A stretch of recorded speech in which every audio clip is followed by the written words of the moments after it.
Heading, England and its cities. Subheading, how are they to be warned?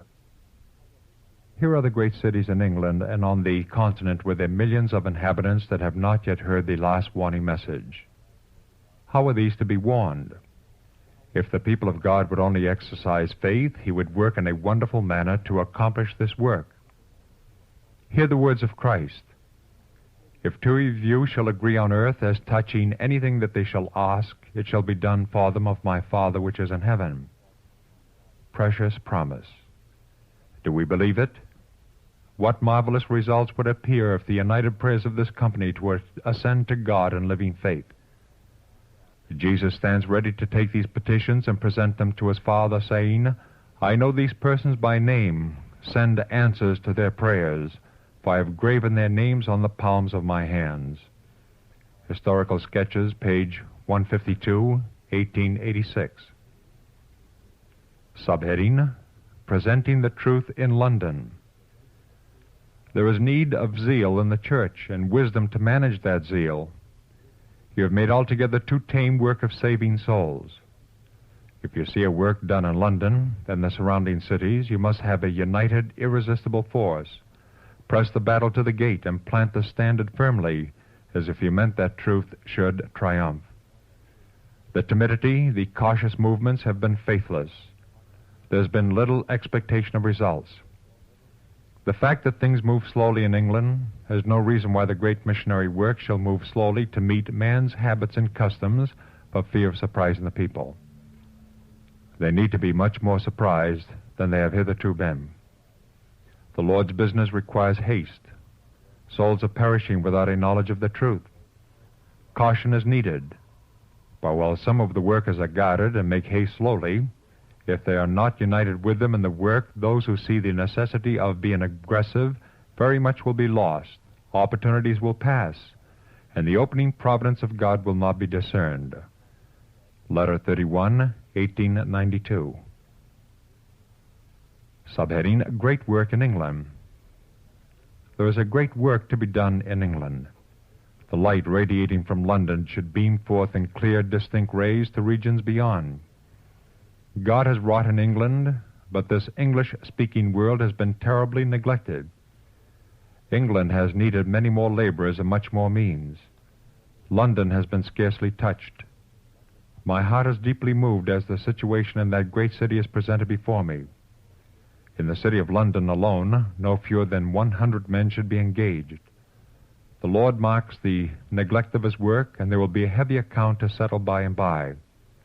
Testimonies, Volume 6, pages 25, 26, 1900. Subheading, An Army of Workers. It seems to me that the necessity of the work in England is a very important question to us in this country. We talk about China and other countries. Let us not forget the English-speaking countries, where if the truth were presented, many would receive and practice it. Why is it that more work has not been done in England? What has been the matter? The workers could not get means. Does this speak to us of the necessity of economy in every line? Let no one suppose that the work in London can be carried forward by one or two. This is not the right plan. While there must be those who can oversee the work, there is to be an army of workers striving to reach the different classes of people. House-to-house work must be done. General Conference Bulletin, April 22, 1901. Subheading, Financial Help Will Come. There is a work to be done in London. I have been given light that this work can be done, that help will come from outside. Those who have money will give of their means. You need not be delicate about asking them for money. General Conference Bulletin, April 22, 1901. Subheading, Place of Meeting, Hire Good Halls. The work in England might now be much farther advanced than it is if our brethren at the beginning of the work there had not tried to work in so cheap a way. If they had hired good halls and carried forward the work as though we had great truths, which would surely be victorious, they would have had greater success. God would have the work started in such a way that the first impressions given shall be, as far as they go, the very best that can be made. Gospel Workers, page 462, 1915. Subheading, Caste and Class Problems. True, there are many difficulties to be met in presenting the truth even in Christian England. One of the greatest of these is the difference in the condition of the three principal classes and the feeling of caste, which is very strong in this country. In the city, the capitalists, the shopkeepers, and the day laborers, and in the country, the landlords, the tenant farmers, and the farm laborers form three general classes, between whom there are wide differences in education, in sentiment, and in circumstances. It is very difficult for one person to labor for all classes at the very same time. Wealth means greatness and power. Poverty, little less than slavery. This is an order of things that God never designed should exist. Historical Sketches, page 164, 1886. Subheading, The Higher Classes Reach Through Lower. In a country where so large a part of the people are kept in such a state of servitude to the wealthy, and the higher classes are held in bondage by long-established customs, it is only to be expected that the advancement of unpopular truth will at first be slow. But if the brethren will be patient and the laborers will be fully awake and thoroughly in earnest to improve every opportunity which presents itself for spreading the light, we're sure that an abundant harvest of souls will yet be reaped from English soil. By tact and perseverance, ample means will be found for reaching the people. There will no doubt always be difficulty in reaching the higher classes, but the truth will often find its way to the noblemen by first reaching the middle and poorer classes. Historical Sketches, page 166, 1886. Subheading, A Careful Work Called For. Because you do not see the same results in Old England that you did in Australia, you should not demerit that which has already been gained. There are some precious souls in Grimsby, in Alsaby, and others will be gathered in.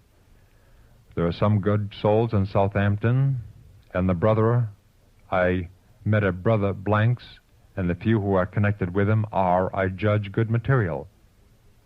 Because they do not see every point just as we do, requires wisdom in treating their cases, that we should unite wherever we can and not make the breach any greater between us. That Sister Blank, I believe, will come to the front if wise management is exercised in her case. Such ones must not be left indifferently, but effort should be made to bring them into the noble truth. We want that woman as a worker. It is a nice work to hunt up the sheep and to make every exertion to bring them in. It will take time to rid them of all their strange ideas and erratic views, but we must be patient and not drive them from us. God is working with them, and as I look over the past, I see discouragements just as great that we have had to master and still have to contend with as in Old England. Letter 50, 1887. Subheading, God Will Care for the Faithful in England. Accompanied by Brother S.H. Lane, we went to Risley, a small town about 40 miles from London. Here Brother Lane and Durland had been holding a tent meeting for 4 weeks. The tent seated about 300, and in the evening it was full, and a large number stood outside. My heart was especially drawn out for this people, and I would gladly have remained longer with them. Of the audience, it could be said, there were honorable women, not a few. Several of those had commenced to keep the Sabbath. Many of the men were convinced of the truth, but the question with them was not whether they could keep the Sabbath and have the conveniences and luxuries of life, but whether they could obtain bread, simple bread, for their children. Some conscientious souls have begun to keep the Sabbath. The faith of such will be severely tested. But will not he who careth for the ravens care much more for those who love and fear him? God's eye is upon his conscientious, faithful children in England, and he will make a way for them to keep all his commandments. Historical Sketches, page 163, 1886.